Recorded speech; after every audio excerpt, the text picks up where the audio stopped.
Hello दोस्तों, कैसे हैं आप। एक बार फिर आपका स्वागत है हॉलीवुड हिंदी शो में। इस बार मूवी लेके आए हैं बैक टू द फ्यूचर। ये मूवी हॉलीवुड के जाने माने डायरेक्टर स्टीवन स्पीलबर्ग द्वारा बनाई गई है। दोस्तों, इस मूवी को IMDb ने 8.5 रेटिंग दी है, रोटन टमाटोज ने 96%। चलिए फिर मजा लेते हैं हॉलीवुड की सुपर हिट मूवी का। यह कहानी शुरू होती है 1985 से। इस कहानी का हीरो है मार्टिन। मार्टिन एक स्टूडेंट है और साथ में गिटार भी बजाता है। यह फिल्म शुरू होती है जहां मार्टिन डॉग के घर जाता है। वहां बहुत सारी घड़ी और इलेक्ट्रॉनिक सामान बिखरा पड़ा है। मार्टिन गिटार बजाने के लिए उस घर में जब गिटार कनेक्ट करता है, उस घर में एक बहुत बड़ा स्पीकर है। तभी उसके गिटार बजाते ही एक जोरदार धमाका होता है और स्पीकर बॉक्स टूट जाता है। तभी उसके पास डॉग का कॉल आता है। डॉग उसके दोस्त हैं जो उम्र में उससे बड़े हैं और एक वैज्ञानिक है। वो मार्टिन को 1 बजे रात में एक मॉल के पास आने का बोलते हैं। उसके बाद मार्टिन स्कूल चला जाता है। उसके बाद वो जब अपनी गर्लफ्रेंड जेनी के साथ बाहर जाता है, दोनों एक जगह बैठे होते हैं। तभी एक महिला उनके पास आती है और उन्हें क्लॉक टावर को बचाने के लिए डोनेशन मांगती है। वो उस समय क्लॉक टावर के सामने ही बैठे होते हैं। मार्टिन महिला को डोनेशन के तौर पर कुछ पैसे देता है। उसके बदले वो मार्टिन को एक कागज़ देती है। यह एक पंपलेट है जिस पर लिखा है सेव द क्लॉक टावर, जिस पर क्लॉक टावर पर गिरने वाली बिजली की डिटेल्स होती हैं। उसके बाद जेनिफर के पिताजी उसको लेने आते हैं। जेनिफर उसकी दादी के यहाँ जाने वाली होती है। जेनिफर उसी कागज़ पर मार्टिन को अपनी दादी के घर का नंबर और आई लव यू लिख कर देती है। मार्टिन उसे संभाल कर रखता है और वह उसके बाद घर चला जाता है। जब वो घर पहुंचता है तो देखता है उसके पापा किसी से बात कर रहे होते हैं। वो विल से बात कर रहे होते हैं।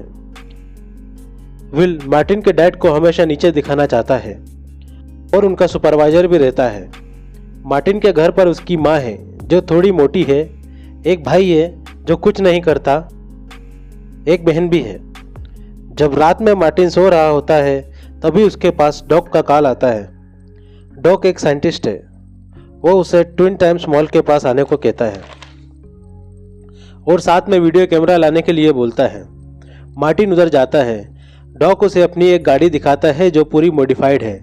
डॉग उसे बताते हैं कि 30 साल से वो टाइम मशीन पर काम कर रहे हैं और अब मैंने काम पूरा कर लिया है और मशीन बना ली है और उस मशीन को मैंने इस गाड़ी में शिफ्ट कर दिया है। ये चलती है प्लूटोनियम से। प्लूटोनियम मिलना बहुत मुश्किल होता है। मार्टिन पूछता है, तो आपको ये प्लूटोनियम कहाँ से मिला। डॉग बताते हैं कि लीबिया के उग्रवादियों ने उन्हें बम बनाने के लिए प्लूटोनियम दिया था, लेकिन किसी तरह डॉग ने वो प्लूटोनियम बचा के अपने यूज में ले लिया है। उनको नकली बम बनाकर दे दिया। मार्टिन ये सब कैमरे से रिकॉर्ड कर रहा होता है। डॉग एक्सपेरिमेंट के तौर पर अपने कुत्ते आइंस्टाइन को कार में बिठाकर फ्यूचर में भेजना चाहते हैं। उनके पास 2 घड़ी होती है। एक डॉग अपने पास रखता है, एक कुत्ते के गले में टांगता है और डॉग के पास एक रिमोट भी है जिससे वो कार कंट्रोल करता है। डॉग बताता है मार्टिन को कि जैसे ही कार 88 मील प्रति घंटे की रफ्तार से जाएगी तभी कार वहां से गायब होकर फ्यूचर में चली जाएगी। ठीक वैसा ही होता है। कार 88 माइल्स की रफ्तार से आती है और अचानक एक बिजली से चमकती है और कार फ्यूचर में चली जाती है और उसके तुरंत बाद कार वापस भी आती है। वह आइंस्टाइन के गले में टंगी हुई घड़ी देखते हैं जिनमें उन्होंने टाइम सेट किया रहता है। उन दोनों की घड़ी के टाइम में 1 मिनट का वह अंतर रहता है। ये वही अंतर है जितने अंतर में कार वापस आई है। ये कार पूरे 1 मिनट तक फ्यूचर में रहती है, लेकिन जैसे ही कार वापस आती है तो उसकी घड़ी में देखते हैं कि वो टाइम 1 मिनट पीछे है, यानी डॉक्टर की घड़ी के टाइम से 1 मिनट पीछे। इसका मतलब यह है कि कार 1 मिनट फ्यूचर में थी और उनका एक्सपेरिमेंट सक्सेसफुल होता है। में ही मार्टिन को बताते हैं कि उनको ये कार बनाने का आइडिया कैसे आया, यानी ये टाइम मशीन बनाने का आइडिया कैसे आया। वो बताते हैं कि 1955 में जब वो घर में थे तो उनका पैर बाथरूम में फिसल गया और वो बेहोश हो गए। जब वो होश में आए तो उन्हें फ्लैश कैपेसिटर बनाने का विजन आया और डॉग मार्टिन को बता ही रहे होते हैं कि लीबिया के आतंकवादी वहां आ जाते हैं जिनको डॉक्टर ने बम बनाकर दिया था। वो लोग डॉग को मार देते हैं वो मार्टिन को भी मारने वाले होते हैं, पर मार्टिन छुपते हुए अपने को बचाने की कोशिश करता है। एक वक्त तो मार्टिन उनके सामने आ ही जाता है, पर जैसे ही वो गोली चलाते हैं उनकी गोली खत्म हो जाती है।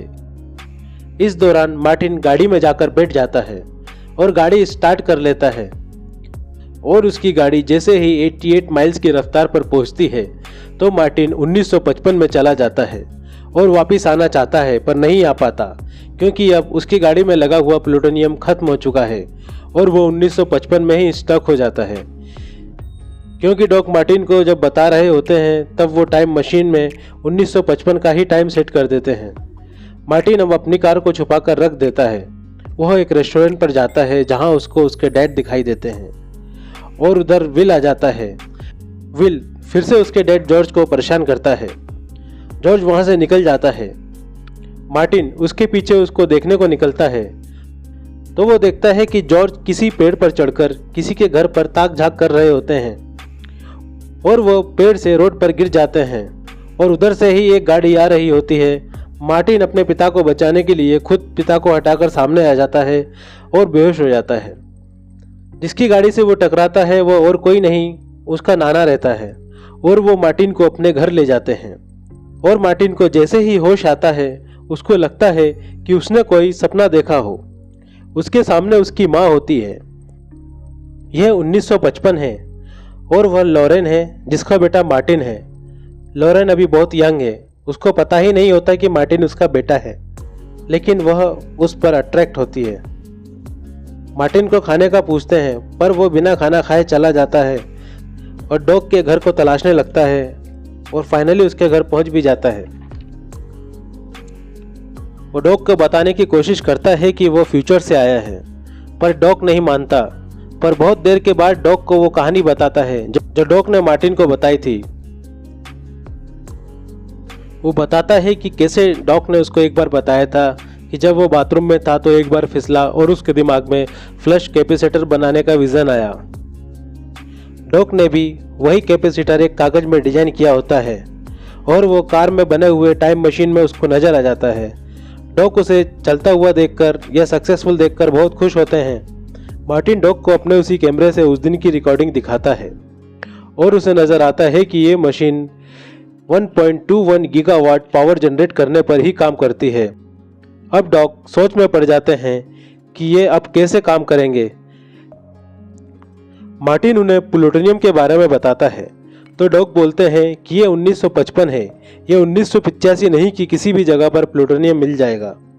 मार्टिन डॉग को बताता है कि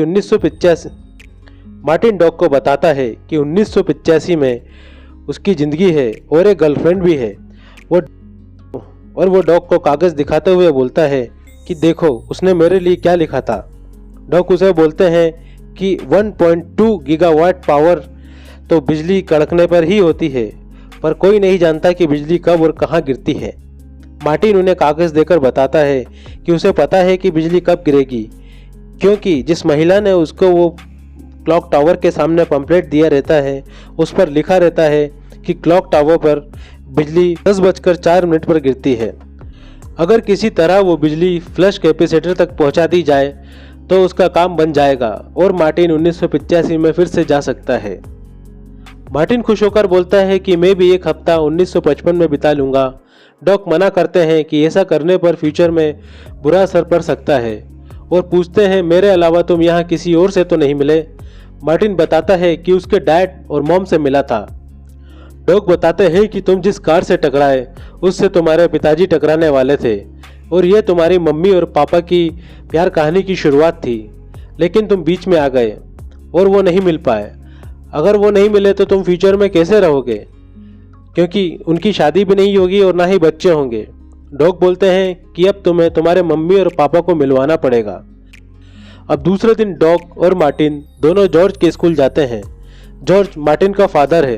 बोलता है कि आपको लॉरेन को स्कूल में डांस के लिए इनवाइट करना होगा। अब जॉर्ज लॉरेन को इनवाइट करने जाता है। तभी विल आ जाता है अपने दोस्तों के साथ और वो जॉर्ज को परेशान करने लगता है। तभी मार्टिन और विल्स के बीच में हाथापाई भी होती है और यह देखकर लॉरेन मार्टिन से और इम्प्रेस हो जाती है।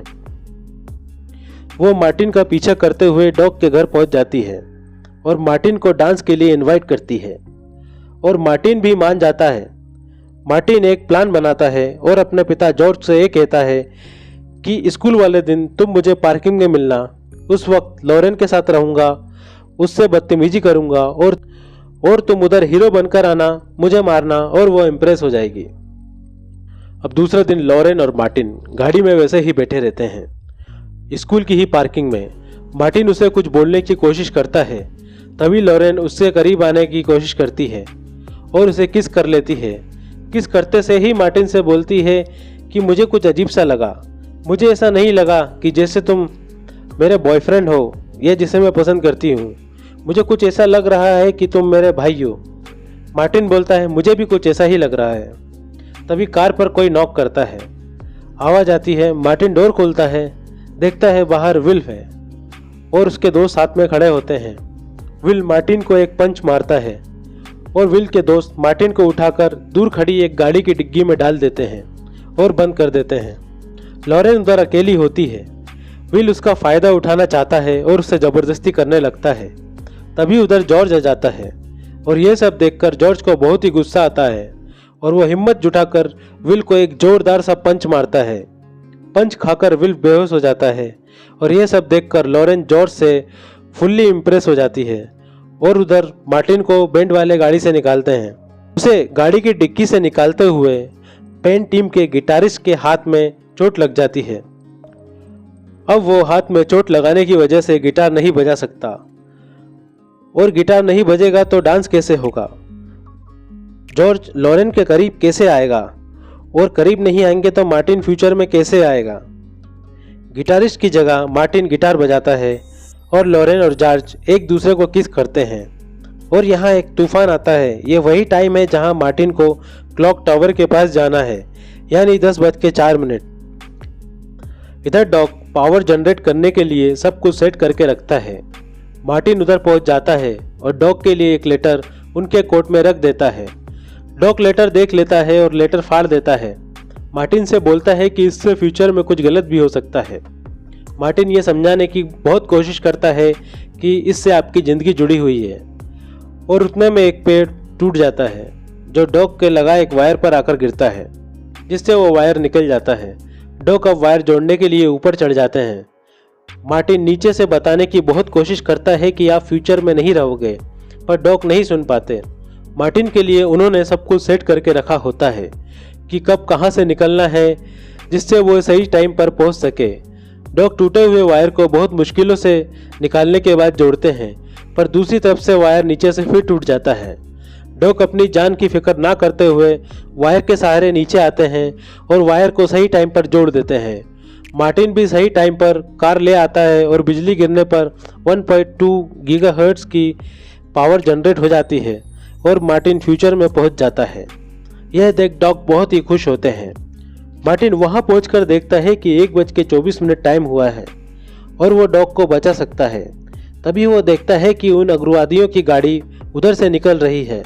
मार्टिन अपनी गाड़ी से निकलने की कोशिश करता है, पर गाड़ी स्टार्ट नहीं होती। वो दौड़ते हुए जाने की कोशिश करता है और देखता है कि वह लोग डॉग को गोली मार चुके होते हैं। वह बहुत रोता है। वह जब बहुत रो रहा होता है तभी डॉक्टर को होश आता है और देखता है कि डॉक्टर के पास तो बुलेट प्रूफ जैकेट थी।